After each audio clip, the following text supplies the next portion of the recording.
buat pemirsa Belitung Televisi Berita yang menjalankan ibadah puasa di bulan suci Ramadan ini.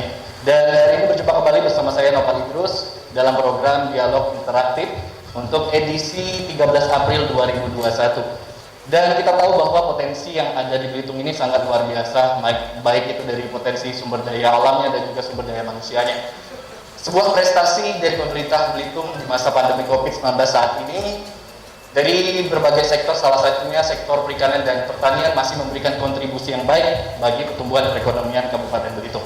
Untuk itu, hari ini kita akan membahas terkait pertumbuhan perekonomian melalui sektor perikanan. Dan telah hadir narasumber kita yaitu Bupati Belitung, Bapak Haji Sahani Saleh. Selamat siang Bapak. Alhamdulillah.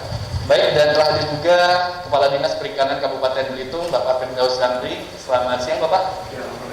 Baik, dan kita tahu bahwa potensi sumber daya alam seperti yang saya bilang tadi terkhusus di Belitung sungguh berlimpah ruah. Salah satunya potensi-potensi perikanannya. Nah, mungkin kita ingin tahu secara lebih terkait potensi perikanan yang ada di Belitung ini seperti apa, Pak? Ya, terima kasih. Terima kasih. Jadi, ya satu pertanyaan yang seharusnya ini adalah menjadi suatu landasan kita untuk mengembangkan sektor perikanan. Ya, kalau potensi perikanan ini sekarang ini fokus ke nelayan tangkap misalnya. Jadi potensi perikan kita khususnya di nelayan tangkap dalam ini beberapa keanekaragaman jenis ikan itu tidak kurang 1 tahun itu sekitar 1,5 juta ton untuk utara, selatan, barat, timur potensi itu. Nah, inilah yang sekarang ini yang didapat oleh nelayan kita. Nah, sebetulnya tidak sebanding sekarang ini. Mungkin kalau kita totalitas jumlah totalitas dari nelayan tangkap kita ini dengan posisi yang 1,5 juta ton itu mungkin kira-kira hanya 20% deh dari itu. Nah, itu saja 20% dari 1,5 juta ton.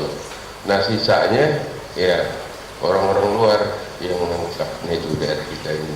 Ya mungkin orang luar dalam ini katakanlah mungkin ya bukan berarti orang luar ini yang termasuk di dalam negeri kita, tapi mungkin orang-orang asing juga masih ada menangkap dari kita ini. Nah, ini satu hal yang memang memperhatikan kita ya, bagi kesejahteraan nelayan kita, karena nilai tangkapnya ini ya volume nilai tangkapnya ini hanya sekitar 20%, padahal potensinya ya 1,5 juta ton 1 tahun itu demikian ya. Baik, dan mungkin ada tambahan dari Pak Firdaus. Ya, makasih izin Pak Bupati. Yang menambahkan aja apa yang disampaikan Bupati tadi, bahwasanya kita punya potensi sangat luar biasa di perikanan tangkap yang 1,5 ton. Dan kalau kita lihat dari produksi tangkap sendiri dari tahun ke tahun, itu berkisar antara 50 sampai 60 ribu ton per tahunnya. Jadi memang masih terbuka lebar untuk lebih meningkatkan produksi dari hasil perikanan tangkap tadi. Kemudian juga mungkin saya tambahkan, memang apa yang disampaikan Pak Bupati tadi, kita kebanyakan kita adalah nelayan kecil, jadi bukan nelayan besar. Kita punya armada itu lebih kurang 2.600 dengan jumlah nelayan 6.500. Dari 2.500 kapal yang ada itu lebih 80% itu adalah armada di bawah 3 GT. Nah ini jadi memang kita tidak punya kemampuan untuk mengeksploitasi sumber daya dan potensi yang luar biasa itu, apa yang disampaikan Pak Bupati. Oke, jadi SDM-nya untuk saat ini belum cukup ya untuk mengambil potensi yang ada di situ seperti itu. SDM dan sarananya kali ya, sarana tangkapnya. Tapi kalau saya bukan dari segi SDM, jago-jago pelaut kita ini, karena ya bagaimana tanya nenek moyang kita orang pelaut kan jago-jago. Tapi kita ini kalah dari segi teknologi penangkapan. Nah, inilah kalah teknologi penangkapan. Dan ya memang sebetulnya kalau kita melihat dari segi teknologi penangkapan, memang kita ini ada kearifan lokal. Nah, kalau dengan teknologi yang maju, ini justru sebaliknya, justru nantinya tidak sustainable kaitan dengan tangkap ini. Nah, inilah yang kita lihat. Jadi kalau selama ini dengan adanya teknologi yang ada, dulunya kan pakai layar, sekarang udah pakai mesin. Nah, dari pakai mesin dulunya kan pakai, kata orang, pakai pengayuh ngeretik itu menjadi terumbu karang. Sekarang kan sudah dengan expander, satelit, sudah ada kemajuan. Tapi dari sisi lain, karena kita dari beberapa hal yang kita lihat masih kurang lengkap nih, memang batasan dari kapal itu sendiri ya tinggal, karena satu hal saya lihat yang lebih banyak di sini, nelayan kita ini, nelayan tradisional ini tidak suka mereka seperti nelayan Jawa itu misalnya dengan kapal 30 GT jadi satu grup, mereka ini individu. Nah, jadi tidak lebih daripada 5 GT ke bawah, 3 GT ke bawah. Nah, prinsipnya dalam kehidupan nelayan kita ini hanya cukup untuk makan. Nah, ini jadi tidak mikir untuk dijual, untuk ekspor, itu satu target. Oke, dan memang kalau kita melihat dari potensi sungguh luar biasa ya, dimana kemarin ada event yang besar juga, mancing dalam Belitung, yang salah satu event terbesar yang dilakukan oleh Dinas Perikanan Kabupaten Belitung. Kita lihat potensi-potensi satwanya, salah satunya ikannya sungguh luar biasa, besar-besar sekali ya. Nah, terlepas dari itu sendiri, kita juga ingin tahu perkembangan dari potensi perikanan, baik itu tangkap dan budidaya di Belitung ini seperti apa? Ya, terima kasih. Alhamdulillah perkembangannya dari tahun ke tahun menunjukkan hasil yang sangat bagus ya. Mungkin kita bisa diberikan tangkap dulu. Dari data yang ada, itu menunjukkan produksi kita terus naik. Nah, memang terjadi mungkin penurunan di tahun 2019 dan tahun 2020. Jadi itu bisa kita jelaskan. Kemudian dari produksi budidaya juga demikian, ada kenaikan yang sangat signifikan, terutama hasil budidaya ikan kerapu. Nah, kita memang ekon kita di situ, gitu. Budidaya kita lebih arahnya di situ, kerapu. Dan pada tahun 2018 itu merupakan puncak. Kemudian tempoh hari kita pernah ekspor sampai di 120 ton. Nah, kemudian ada terjadi penurunan sedikit. Dan pada tahun 2021 ini juga kita sudah beberapa kali melakukan ekspor. Demikian. Jadi kemajuannya selalu berprogres setiap tahun, dan mungkin tantangan itu sendiri di mana 2020 sampai dengan sekarang kita masih di dalam pandemi COVID-19, tetapi menurut data yang kami dapatkan bahwa dari sektor perikanan dan pertanian ini menyuplai yang cukup banyak untuk membangkitkan kembali perekonomian, memulihkan perekonomian Kabupaten Belitung. Ini menurut pandangan dari Bupati sendiri seperti apa? Dan itu bisa dibuktikan betul adalah selama ini kan terjadi pandemi, dan adanya penurunan pertumbuhan perekonomian, tetapi kita masih surplus istilahnya.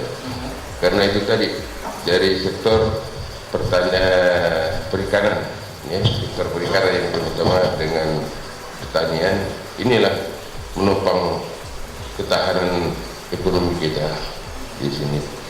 Dan ya, untuk ke depan Belitung memang kemarin juga sebagai arahan dari Menteri KKP ke sini, beliau sudah keliling melihat tadi yang memang selama ini juga sudah dikenal lebih jauh.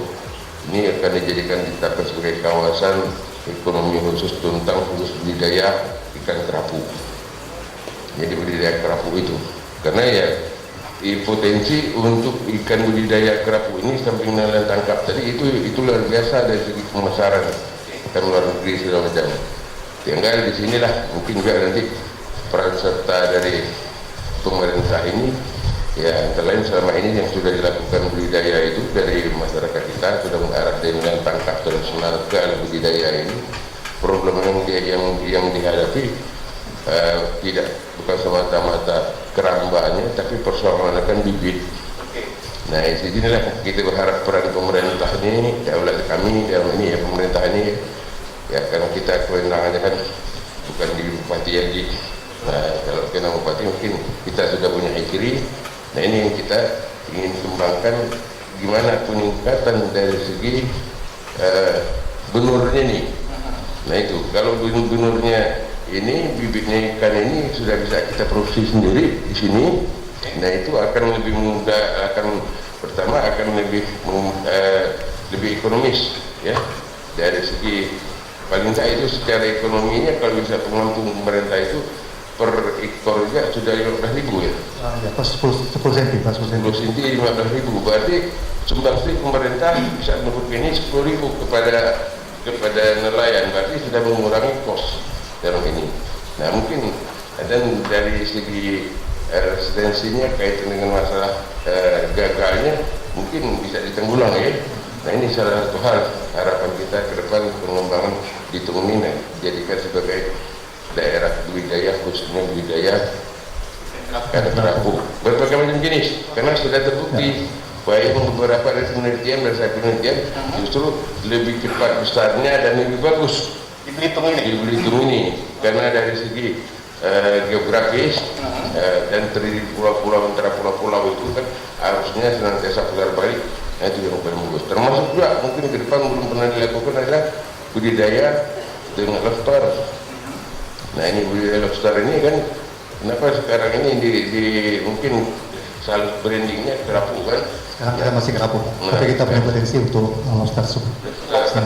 Mungkin berkaitan dengan keinginan Bapak ke depan ini adanya lobster geopark begitu. Nah itu gitu kan ya, ini salah satu hal kita bisa mungkin target juga ya Pak ya, target kita ke depan ya. Berarti mungkin baik terkait mungkin saya tambah dulu Bang Nova, luruskan apa yang disampaikan Pak Bupati tadi. Kita mempunyai kabin khusus sebetulnya di Belitung ini yang notabene jadi bahan perhatian dari Kementerian Kelautan Perikanan. Kita memang bukan produk terbesar dari ikan kerapu di Belitung, bukan, tapi kita itu yang diproduksi oleh banyak orang. Jadi bukan, kalau kita berkaca katakanlah di Riau, Kepulauan, produksi mereka justru jauh di atas kita, tapi itu dihasilkan oleh hanya beberapa orang. Dalam arti kutip itu adalah pengusaha. Tapi kita di Belitung yang 120 ton seperti yang saya sampaikan tadi itu dihasilkan oleh banyak pemuda kecil yang banyak di situ. Nah itu yang menarik. Itu yang menarik, makanya apa yang disampaikan Pak Bupati, kebetulan Pak Bupati kita punya hubungan emosional dengan Pak MKP yang baru ini, sehingga ketika kita pertemuan Pak ya, itu kita difokuskan di Arab bisa fokus di situ gitu. Dan kita bukan akan bisa menjadi yang terbesar di Indonesia. Dan itu harapan dari MKP. Dan salah satu mendukung. Dan permasalahan benar apa yang disampaikan Bupati tadi adalah di benih. Selama ini benih masih didatangkan dari luar, terutama dari Gondol, Bali. Kendalanya kenapa? Nah, kita sebetulnya punya carry apa sampai Bupati tadi, kita punya carry yang itu bukan milik kita, tapi milik provinsi yang ada di Tanjung Lesung. Itu sudah cukup lama, di atas 10 tahun, tapi sayangnya belum memberikan kontribusi untuk pembudidaya kita. Sementara yang punya kita ada di Tanjung Binga, itu rintisan, ini carry rintisan. Kita baru mampu mendedarkan, sama kata kita datangkan benih dengan ukuran 5 cm dari Gondol dan dari Lampung, kemudian kita besarkan sampai 10 cm, dan itu adalah di mana sudah siap untuk dimasukkan ke keramba. Nah itu yang kita lakukan selama ini. Nah kita berharap tentunya juga sudah ada pembicaraan ya Pak Bupati ya. Kalau memang bisa katakanlah balai yang ada di Tanjung Rusa itu ditarik atau dikembalikan ke KKP, nah mungkin itu nanti permasalahan itu kan terjawab. Nah seperti itu. Makasih. Jadi untuk saat ini adalah di ikan kerapu dulu ya untuk pembinaannya ya. Ikan kerapu laut kita memang fokus kita di sana. Walaupun kita masih banyak potensial lain, kita juga punya kepiting ya Pak Bupati ya. Nah kita mungkin tahu di Desa Trong itu ada eceri yang baru yang punya swasta dan yang memang belum kita ekspor, tapi dia sangat konsen untuk melakukan pembenihan. Nah kita ini suatu potensi yang kita harapkan ke depan ini juga jadi ekon budidaya di Belitung, ada dua sebetulnya nanti kerapu dan kepiting, dan satu lobster ini dan spesialnya. Nah itu mungkin. Oke, dan ini menjadi komoditi terbaru juga untuk ekspor ya, untuk kerapu ini. Nah dalam masa pandemi saat ini, adakah kendala yang dihadapi untuk melakukan proses ekspor yang dilakukan oleh SDM nelayan-nelayan yang ada di kita? Apakah ada pengukur? Kendala enggak ada, cuma memang karena ini kan terkait dengan permintaan aja. Memang sekarang kita tahu negara tujuan kita itu Hong Kong. Hong Kong belum buka sedemikian rupa, masih banyak restoran mereka tutup, kemudian sebagian juga ada dibuka, jadi permintaan memang kecil. Tapi alhamdulillahnya lancar, sekarang masih ada. Nah ini yang membutuhkan. Tapi kalau kita lihat kondisi di lapangan, Kalau lihat tadi mungkin Bang Nova sudah melihat data kita ya, Ya. kecil katakanlah 2020 dan 2021. Nah itu memang data ekspor yang kecil, tapi kondisi di lapangan kita punya banyak ikan. Nah itu tidak jadi masalah gitu. Ya, ketika ikan makin besar itu bisa jual. Kecuali kalau ikan mati yang repot itu. Dan kita ingin tahu juga, pastinya pendapatan daerah bertambah, pastinya ada program-program di belakangnya. Nah, kira-kira program-program yang dilakukan oleh Dinas Perikanan untuk mendongkrak perekonomian Kabupaten Belitung ini seperti apa yang dilakukan? Baik, jadi kita punya dua program besar, jadi di perikan tangkap dan di perikanan budidaya. Untuk perikan tangkap sendiri kita punya program pengembangan perikan tangkap, judulnya seperti itu aja. Tapi dalam itu banyak kegiatan-kegiatan, ada sarana penangkapan, kemudian alat penangkapan, alat bantu penangkapan, dan itu dengan kegiatan dan program seperti itu kita yakin mampu mengakomodir kebutuhan kebudayaan dan nelayan. Simpel aja sebetulnya. Tapi itu sudah kita selama ini sudah tidak ada masalah. Jadi apapun itu, usulan apapun itu kebutuhan dari nelayan terakomodir dari program dan kegiatan itu. Nah kemudian dari satu lagi mungkin untuk kegiatan budidaya, perikan budaya kita menunjang sapras, termasuk situ benih, bibit segala macam.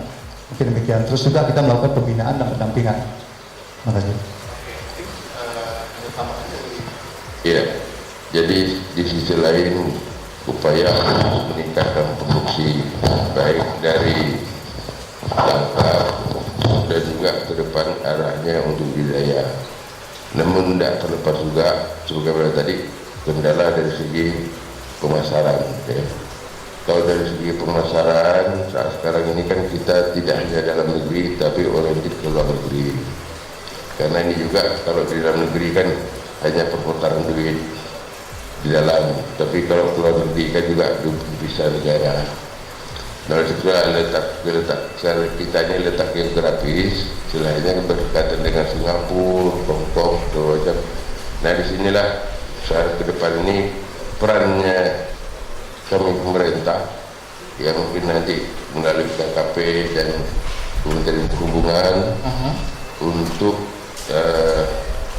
pengangkutan transportasi lah terhadap apa namanya tata niaga sektor perikan ini ya untuk ekspor.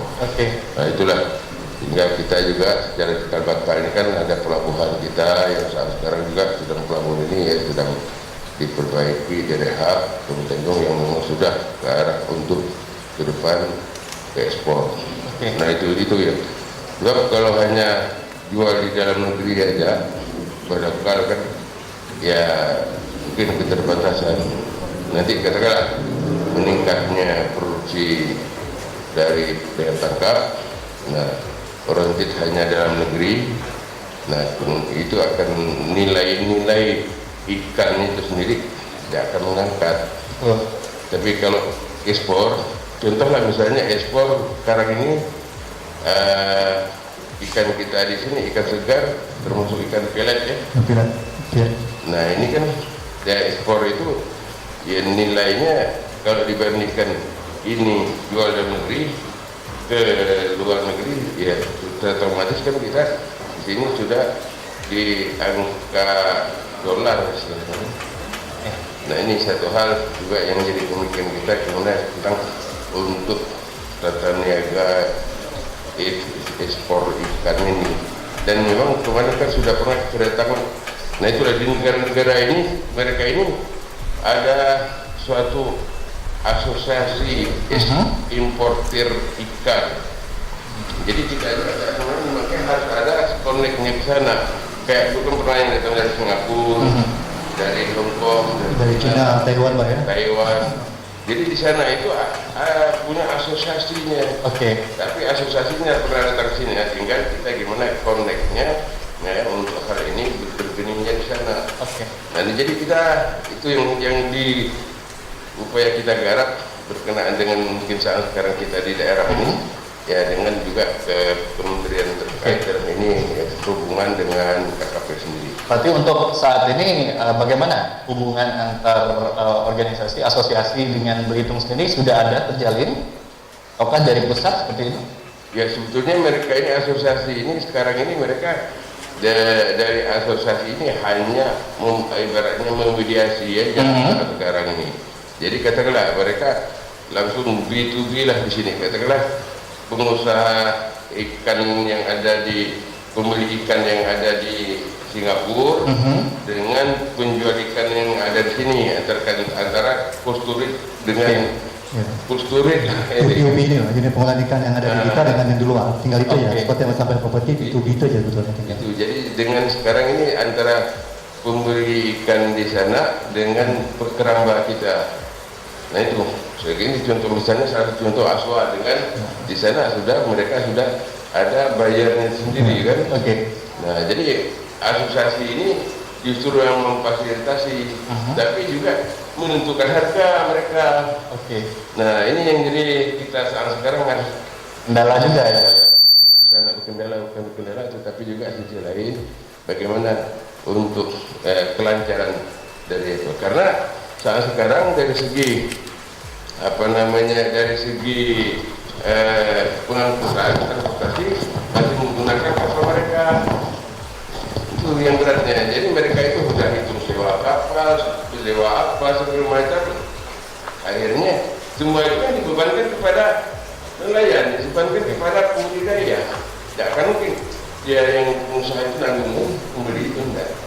Inilah satu konsekuensinya. Dia sudah konversi akhirnya beli ikan di sini dengan hitung-hitungan yang seharusnya kayak lobster mungkin 1 juta tinggal 1 juta rupiah, kalau mungkin kita kan kalau $1.000 lah kalau itu kan kilo.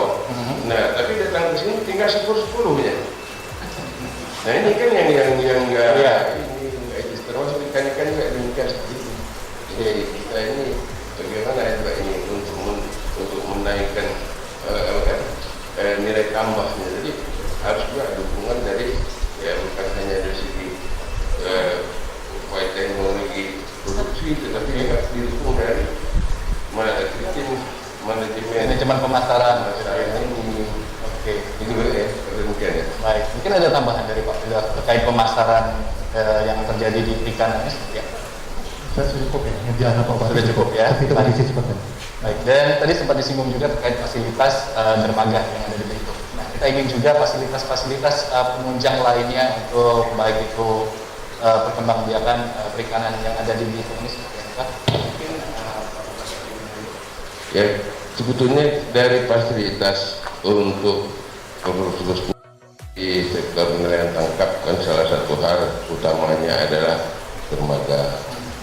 Nah, dermaga kita ini, dermaga dari Kementerian KKP yang masih kewenangan mereka kan, ya dermaga kita statusnya dermaga Nusantara. Labuan Perikanan Nusantara. Jadi ruang lingkupnya hanya kita dan sangat kecil kita nih. Makanya kita berencana kemarin untuk dikembangkan menjadi samudera, ini pelabuhan samudera. Nah, BPS. Tapi minimal itu lahan yang dibutuhkan sekitar 25 hektar. Nah, kita tidak akan bisa mengembangkan pelabuhan ini untuk jadi 20 hektar. Kenapa harus sebesar 25 hektar? Karena itu sukses dengan kerja pelabuhan, bukan hanya ini dasar 25, karena di itu akan dibangun posturit, bangun berbagai macam industri ikan yang terpadu. Nah, jadi bisa sandar kapal langsung bisa ekspor. Nah, itu yang dicoba. Jadi di kawasan itu tidak kemana-mana ikannya. Nelayan masuk di situ, langsung masuk ke industrinya, ke industri. Misalnya untuk jadi ikan segar, bentuknya posturit, atau untuk pengolahannya, misalnya untuk pelet langsung jadi bakso, misalkan. Nah ini ikan, nah situ rencananya kita mengembangkan. Nah ini salah satu. Nah sekarang pelabuhan kita ini tidak bisa dikembangkan karena sedimen setiap tahun 20 cm. Nah kita dangkal saat sekarang ini, dan kolamnya kecil, dan sekarang ini ya kalau lama rapat semua, lihat ini kolam pasir kan hampir merapat semua untuk awal. Lihat prodit. Nah prodit, nah ini yang nggak jadi problem dari kita, sehingga satu hal kita kemarin mengajukan kepada kementerian ya untuk dalam ini menambah pelabuhan. Ya pelabuhan ini tetaplah karena susah untuk dikembangkan. Ini kan tidak mungkin. Saya lihat makin hari kan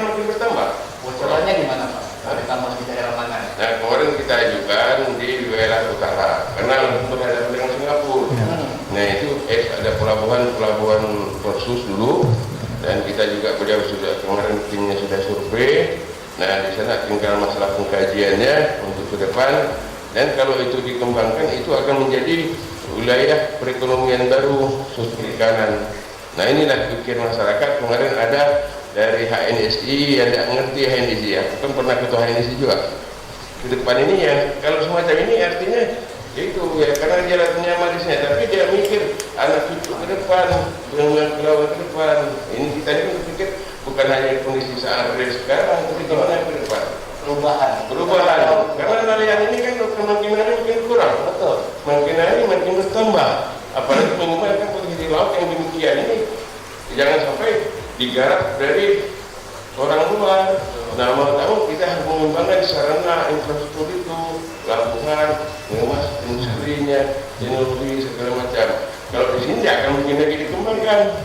Karena sudah macam ini produknya, walaupun di dalam setiap tahun sedimennya 20 cm.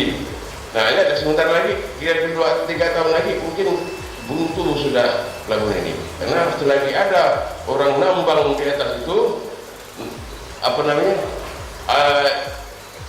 tailingnya tetap ada di sini. Nah, ini satu hal. Nah, HNSI di sini nggak ngerti urusan itu. Jadi jangan hanya ngomong-ngomong aja, wartawan menjawab wawancara aja, gitu juga ya.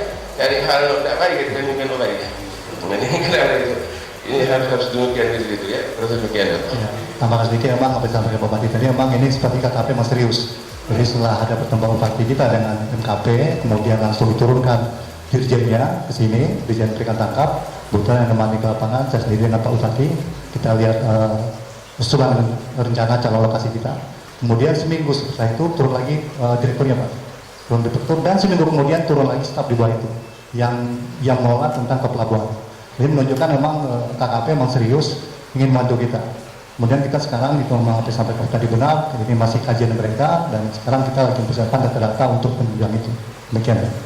Ya, saya tambah. Jadi itulah, jangan langsung ya komentar yang tidak tanya langsung. Ini komentar di koran, tidak wartawan itu juga hal macam ini, jangan sama membuat isu-isu yang membuat polemik ya.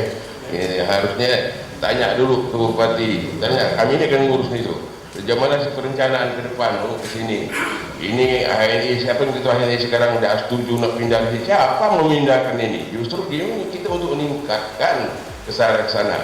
Nah, kalau ini tidak bisa ditingkatkan untuk dijadikan pelabuhan PPS itu banyak. Inilah, ini kan sebenarnya lihat kotornya setengah mati, tidak terpelihara. Nah, kita ini memberikan ini sekarang ini menjadi suatu hal tidak hanya sekedar untuk pelabuhan nelayan, dijadikan sebagai marine agrotourism itu. Kawasan ini juga dijadikan tempat wisata dan sebagainya. Di situ mungkin dibangun kayak ada yang mall perikanan yang dulu kan di samping industri perikan di sana. Jadi kenapa sekarang Apin jual peletnya, tapi bakso dan sate ikan di Singapura balik lagi ke Indonesia begitu. Nah, ini yang kita inginkan ke depan, kawasan itu sudah jadi baksonya, sudah jadi sate ikan, ini yang kita ekspor. Nah, bukan sebaliknya. Jadi diolah dulu. Nah, ini tidak pernah berpikir macam itu, hanya ini mungkin tak idang. Nah, justru ini melihatnya maksudnya pelatih kita pikir ke depan. Kita inginnya keluar itu berusia akhir gitu. Iya. Oke. Baik, kita ingin tahu juga terkait tadi sempat disinggung juga kawasan pengembangan akan dialihkan ke utara salah satunya. Iya. Nah, kalau untuk sekarang di mana saja untuk kawasan pengembangan untuk perikanan gitu? Selain ikan laut, ada juga jenis-jenis ikan darat seperti itu. Ya. Mungkin Pak Firdaus. Ini mungkin bergeraknya ke perikanan budidaya ya. Iya. Sebenarnya kita punya sentra-sentra terutama untuk perikanan laut. Kita ada di Selat Nasi, kemudian juga di Badau, kemudian yang satu lagi Tanjung Rusa. Ada 3 sentral untuk penghasil ikan kerapu sekarang. Seperti itu. Jadi ada 3 titik. Ya, 3 titik. Ya. Baik. Dan terkait target untuk kedepannya seperti apa dari dinas perikanan? Ya, target kita paling ada kenaikan dari tahun 2020 ini. Kita kemarin diberikan sekitar 5-10% itu untuk perikanan tangkap dan perikanan budidaya. Nah, kenapa kita pasang target sedemikian? Itu juga lihat kemampuan kita. Nah, seperti itu. Oke, ini kan prestasi nih 2020 di masa pandemi COVID berhasil untuk tetap bertahan. Ya. ini sendiri. Nah, untuk kedepannya mungkin seperti apa nih? Ada program-program khusus dari perikanan ataupun dari Bupati untuk kedepannya seperti apa nih? Untuk lebih maju lagi di sektor perikanan. Ya, ini ya kita sedang lagi juga sounding dengan Kementerian KKP. Mereka juga sudah kita berikan semacam masukan advis untuk wilayah kita ini karena kita tahu persis kondisi daerah kan, dan mereka lagi sedang mengkaji menelaah berbagai itu kan. Kemarin ya 2 minggu yang lalu kan Pak Menteri langsung semua sekantor kementerian itu hadir di sini dalam rangka beliau ya langsung mengajak jangan hanya di meja bikin peraturan bikin masalah, tapi coba di Belitung kompleksitas lengkap kan untuk tangkap budidaya dari segi yang lain seperti misalnya untuk melihat dari segi mangrove, dari segi koral, dari segi segala macam hal. Nah, mereka sebelum siangnya jalan keliling dirjen direkturnya, malamnya mereka berapat gini. Nah sekarang itu kita sendiri, dan untuk harapan kita ke depan sebagaimana juga kita berikan masukan itu tadi, pertama bagaimana industri perikannya itu dikembangkan dalam ini. Nelayan tangkap tidak semata-mata langsung ikan bubuk ekspor, tapi juga dijadikan industrinya.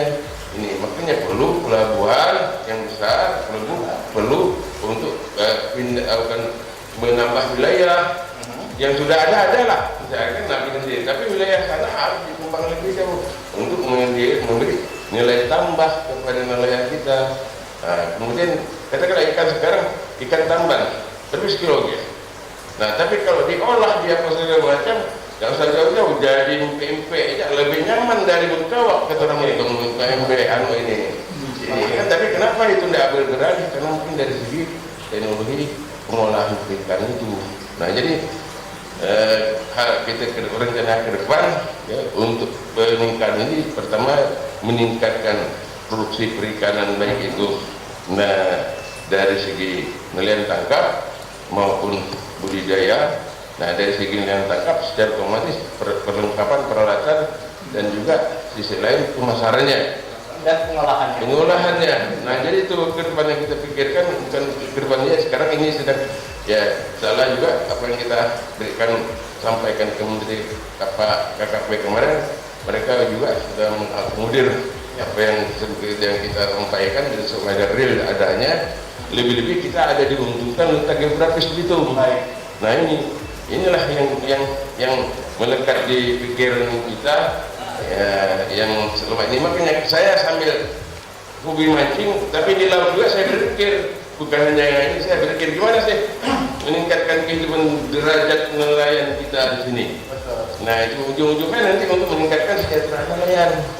Nah, ini yang kita harapkan. Nah, jadi pikir sebagai sambil mancing pikir ini lah. Nah, itulah mungkin salah satunya kemarin kita sempat Belitung digabungkan dengan event mancing Belitung. Nah, mungkin evaluasinya sendiri dari Bupati terkait event seperti itu, terkait pariwisata juga ya. Masuk ke sektor pariwisata juga seperti apa? Jadi banyak sebetulnya ya. Jadi mungkin hanya nilainya secara apa namanya sepintas, bahwa ini euforia. Nah, lomba mancing. Tetapi sebetulnya hakikatnya lebih jauh, lebih pertama. Ini antara lain karena ini kan harus sustainable. Segala sesuatu harus berkelanjutan membangun sektor perikanan.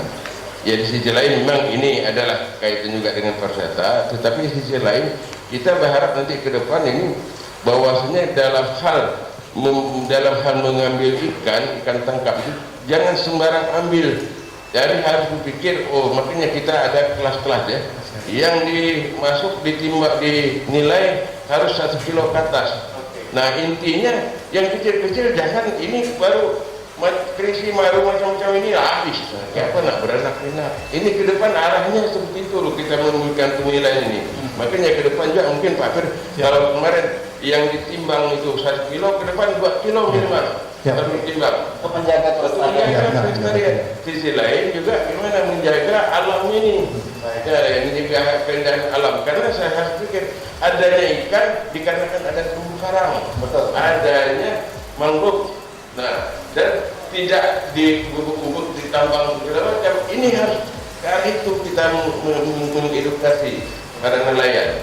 Nah, buktinya kan tidak ada di wilayah selatan ini kan, karena banyak tumbuh-tumbuh karang dan di sana itu lamun-lamun di wilayah situ. Makanya pada musim itu kan ikan demarkasi di sana. Contohnya kan ada ya, sampai ikan 31 kilo. Nah, karena wilayah ini karangnya masih bagus. Dan ingat, karang itu bukan hanya semata-mata untuk kehidupan habitat laut seperti apa namanya ikan bertelur segala macam. Ternyata karang ini adalah penyumbang ozon yang terbesar loh. Jadi makanya segala kehidupan kita di darat ini sebenarnya tidak terlepas dari dasarnya laut. Maka laut itu sebagai sumber kehidupan di darat ini. Makanya kalau orang-orang bikin rumah belakang laut, jangan harap hidupnya akan tenang. Karena dia agak belakang apalagi buang kotor-kotor benar itu pasti akan celaka. Jadi jangan belakangnya tapi ada ke laut. Makanya sekarang ini harus pikir gitu. Lihat orang yang pendam dulu ya. Selama itu dia orang punya nelayan, rumahnya menakai ke laut itu. Mana hidupnya sejahtera bangun. Tapi sekarang sudah diganti hotel-hotel yang ada ke laut, hebat kan? Nah ini salah satu tidak akan. Makanya orang tidak memaknai filosofis hidup itu harus ada di laut. Nah, aku ini kan ya dikenal dengan lalu bajak laut dan dari keturunan itu ya kita tahu itu. Nah ini salah ini. Jadi dalam ini istilahnya paham mengenai laut. Jadi itulah itu tujuan utamanya ya. Dalam hal ini nanti berkelanjutan di samping kita menjaga jangan tiba-tiba rusak karang. Ini nanti mungkin kami sarankan yang merusak karang akan dari apa namanya sanksinya lebih berat ke depan, apalagi main bom, main racun. Nah karena ini adalah baru tahu sekarang dunia ternyata terumbu karang mangrove itu adalah sebagian dari penyumbang ozon yang terbesar dari kehidupan kita. Ini sebaiknya memang harus kita jaga bagi terumbu karang dan juga satwa-satwa lainnya yang ada di laut.